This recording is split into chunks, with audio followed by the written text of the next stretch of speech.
दुसऱ्या दिवशी सकाळी दयाळ नर्सिंग होममध्ये जाण्यापूर्वी विजयनी हॉटेल प्रीतममध्ये आशाला फोन केला. तिची इच्छा असेल तर तिलाही बरोबर घेऊन जावं म्हणून. पलीकडून ऑपरेटरचा आवाज आला. हॉटेल प्रीतम. हां, हॅलो.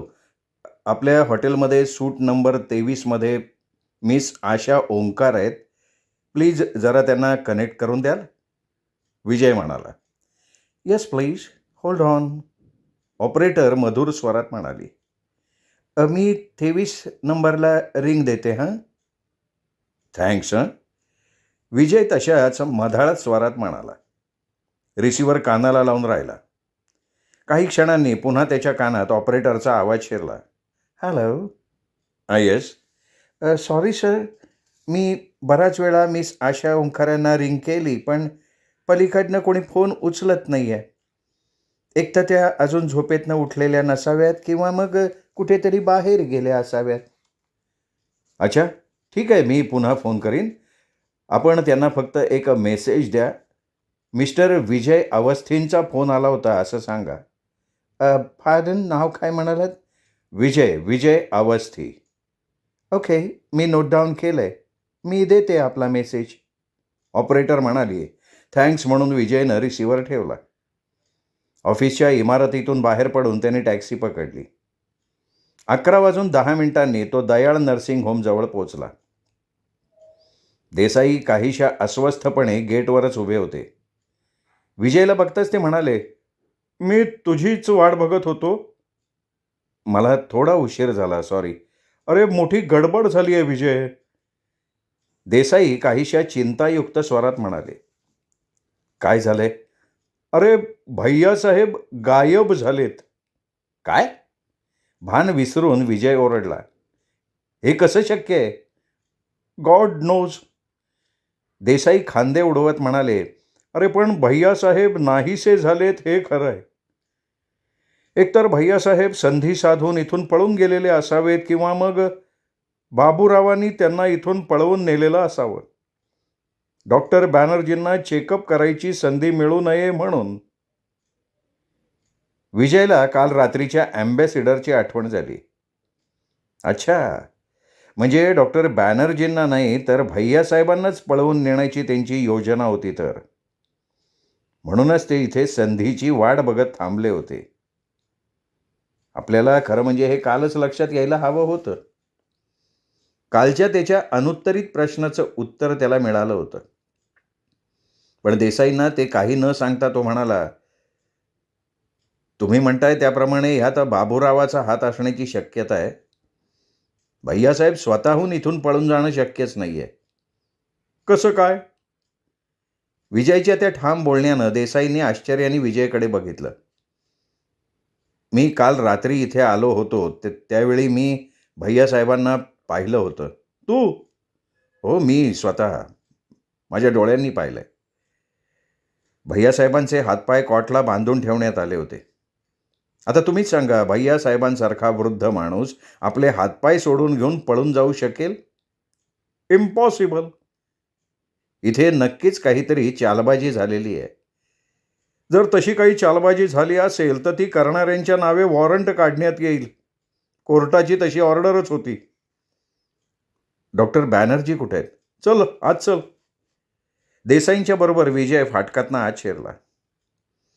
कालचा रिझर्व्ह बँकेचं प्रमाणपात्र प्राप्त चौकीदार फाटकाच्या आतल्या बाजूला अंग आक्रसून उभा होता. विजयला बघताच त्याचे डोळे खोबणीतून बाहेर पडणे इतपत विस्फारले गेले. विजयने कठोर नजरेनं त्याच्याकडे बघितलं. विजयची ती नजर बघून चौकीदार आणखीनच गांगरला. खाली मान घालून त्यांनी आपलं अंग आणखीनच आक्रसून घेतलं. देसाईंबरोबर विजयने इमारतीत प्रवेश केला.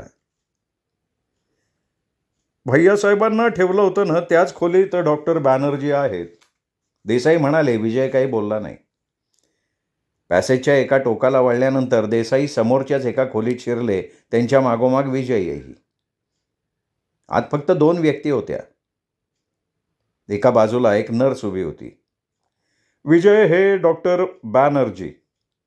देसाई एका उंच शिडशिडीत बांध्याच्या डोळ्यांवर जाड काचांचा काळ्या फ्रेमचा चष्मा घातलेल्या व्यक्तीची ओळख करून देत म्हणाले. विजयनी पुढे होऊन त्यांच्याशी हात मिळवला. आणि हे डॉक्टर दयाळ, या नर्सिंग होमचे मुख्य डॉक्टर. देसाईंनी दुसऱ्या व्यक्तीची ओळख करून दिली. विजयनी त्यांच्याशीही हात मिळवला. आणि हे माझे मित्र आहेत, मिस्टर विजय अवस्थी. देसाईंनी विजयची ओळख सांगितली. विजयनी पाहिलं, डॉक्टर बॅनर्जींचा चेहरा कठोर दिसत होता. त्यांच्या रागाचा पारा बराच चढलेला होता. त्यांच्यापुढे डॉक्टर दयाळ बराच दबलेला वाटत होता. त्याचा चेहरा उतरलेला होता. काही क्षण कोणीच काही बोललं नाही.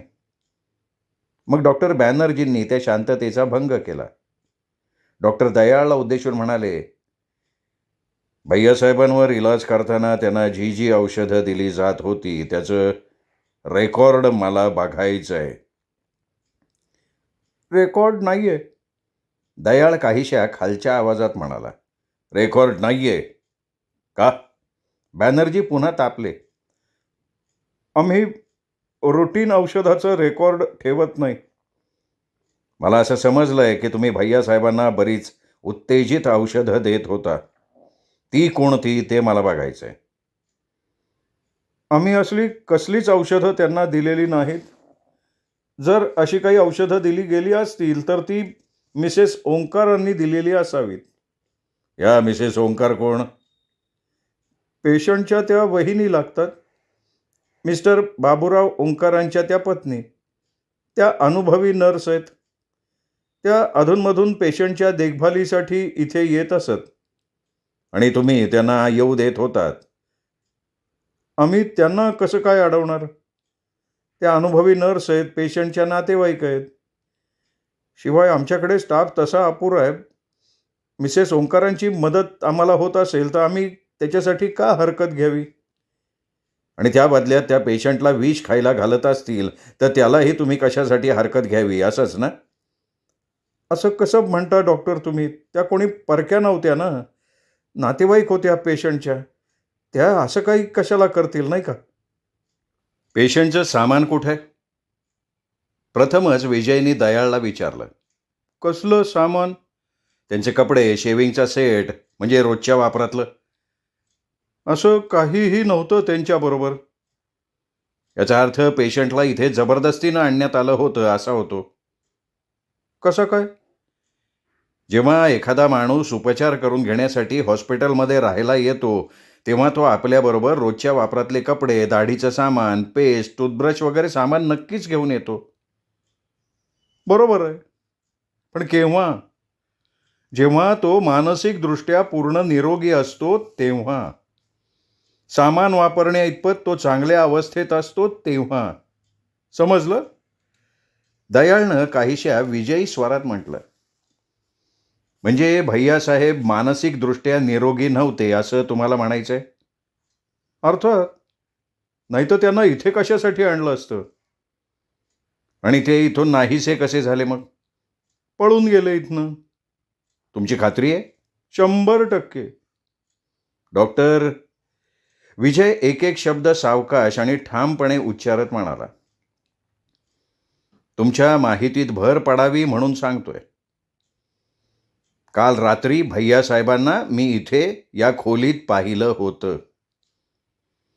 त्यावेळेला त्यांचे हात पाय कॉटला बांधून ठेवण्यात आले होते आणि व्हॉट? डॉक्टर बॅनर्जी एकदम चमकून उद्गारले.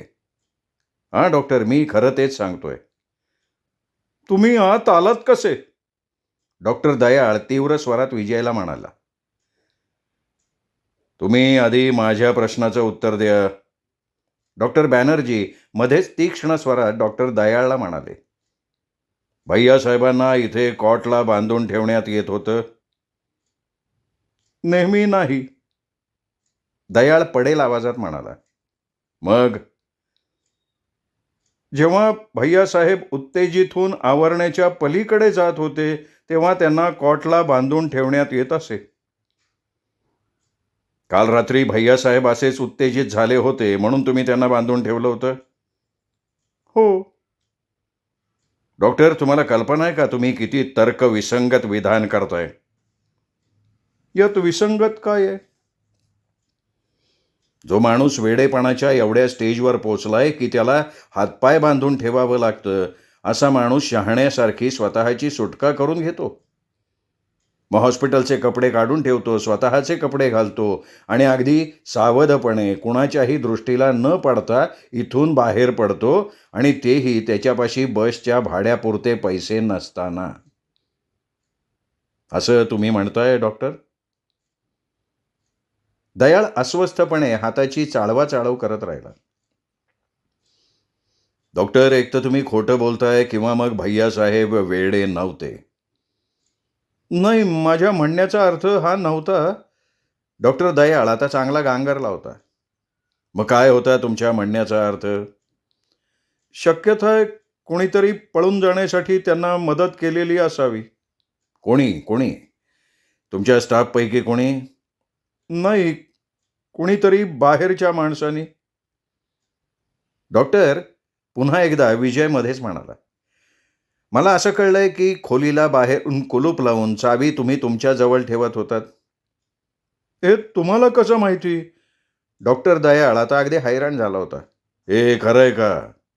बॅनर्जींनी विचारलं. हो हो हो. मग बाहेरचा माणूस कशी काय मदत करणार? बाहेरचं कुलूप तसं कामचलाऊ होतं. केवळ सावधगिरी म्हणून मी आपलं ते लावत होतो. बाहेरचा कुणीही माणूस थोड्याफार प्रयत्नांनी ते उघडू शकला असता. अच्छा, म्हणजे कुलूप वगैरे तोडायची तयारी करूनच तो इथे आला होता, असं तुम्हाला म्हणायचंय? डॉक्टर दयाळला काय बोलावं हे सुचलंच नाही. तो नुसता कोरड्या पडलेल्या ओठांवरनं जीभ फिरवत राहिला. एनिवे जेंटलमन, डॉक्टर बॅनर्जी निर्णायक स्वरात म्हणाले, माझं काम संपलंय. मला कोर्टानं एका पेशंटचं मेडिकल चेकअप करण्यासाठी इथे पाठवलं होतं, पण पेशंटच बेपत्ता आहे, मग कसलं मी चेकिंग करणार? मी कोर्टाला माझा रिपोर्ट देणार आहे. काय देणार आहात? डॉक्टर दयाळनं काहीशा व्यग्र स्वरात विचारलं.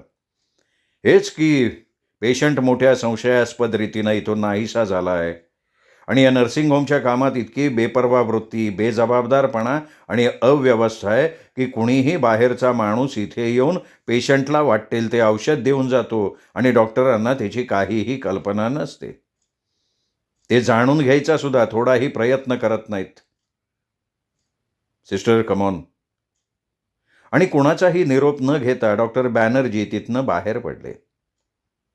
त्यांच्या मागोमाग त्यांची नर्सही गेली. डॉक्टर दयाळ बॅनर्जी गेले त्या दिशेकडे काहीशा हताश नजरेनं बघत राहिला आणि मग एकाएकी भानावर आल्यासारखा तो विजयकडे वळला. संतापून दात ओठ खात भडकून ओरडला, मी मी तुमची कंप्लेंट करीन. मी तुम्हाला तुरुंगात पाठवीन. समजता काय तुम्ही स्वतःला? तुम्ही काल रात्री माझ्या परवानगीशिवाय माझ्या हॉस्पिटलमध्ये घुसला होतात. कदाचित तुम्हीच भैयासाहेबांना पळून जाण्यासाठी मदत केली असेल. मला बदनाम करण्यासाठी तुम्ही हा सगळा बनाव केलेला असणार. मी आत्ता पोलिसांना फोन करतो, तक्रार नोंदवतो. पहिल्यांदा स्वतःची मान वाचवा डॉक्टर, विजय काहीशा कुत्सित स्वरात म्हणाला, आणि नंतर माझ्याबद्दल तक्रार करा. चला चला देसाई साहेब. आणि डॉक्टर दयाळकडे फारसं लक्ष न देता विजय बाहेर पडला, त्याच्याबरोबर देसाई. नर्सिंग होममधनं बाहेर आल्यावर विजय देसाईंना म्हणाला, आता केस पूर्णपणे आपल्या हातात आली आहे. डॉक्टर बॅनर्जींचा रिपोर्ट गेल्यावर कोर्ट बाबूरावाला निश्चितच फाईलावर घेईल. भैयासाहेबांच्या इस्टेटीचा संरक्षक म्हणून दिलेले बाबूरावांचे अधिकार कोर्ट आता कदाचित काढून घ्यायची शक्यता आहे. हां, मी तुला तेच सांगणार होतो. बाबूराव आता ह्याच्यात चांगलाच अडकलाय. अच्छा, येतो. विजय देसाईंचा निरोप घेत म्हणाला, अरे मी कार आणली आहे, तुला तुझ्या ऑफिसवर सोडतो. नाही नको, मला आणखीन थोडी कामं आहेत. Okay then. देसाई आपल्या कारमध्ये घुसले. देसाई निघून गेल्यावर विजय रस्त्यावर आला. आजूबाजूला कुठे फोन दिसतोय का हे तो बघत होता. शेवटी रोडच्या कॉर्नरवर त्याला एक पब्लिक टेलिफोनचा बूथ दिसला. विजयनी जरी देसाईंना सांगितलं असलं तरी कोर्ट निस्संदिग्धपणे बाबूरावावर काही कारवाई करेल असं त्याला वाटत नव्हतं, कारण बाबूरावनं जरी भैयासाहेबांना पळवून नेलं असलं तरी त्याचा सगळा ठपका डॉक्टर दयाळवर येणार होता. दयाळ मधल्यामध्ये बळी जाणार होता. बाबूरावाविरुद्ध तसा कसलाही पुरावा नव्हता आणि म्हणूनच भैयासाहेबांचा पुन्हा एकदा पत्ता लावणं अत्यंत आवश्यक होऊन बसलं होतं. त्याच्यावरच आता पुढच्या तपासाची दिशा अवलंबून राहणार होती. विजयनी सनीला फोन केला. सुदैवानं सनी विजयच्याच फोनची वाट बघत फ्लॅटवरच थांबलेला होता. सनी, भैयासाहेब नर्सिंग होममधनं नाहीसे झालेत.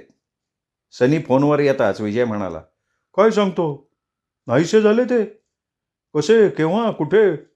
सनी आश्चर्यानं म्हणाला, हे बघ, माझ्या अंदाजे हा सगळा चमत्कार बाबूराव साहेबांनी केलेला असणार.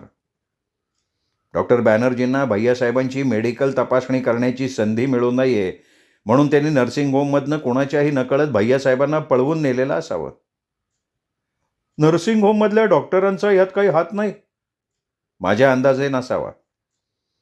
तसे ते थोडेसे बेजबाबदारपणे वागले हे खरं आहे, पण प्रत्यक्षात भैयासाहेबांच्या नाहीशा होण्यात त्यांचा कसलाही संबंध नसावा.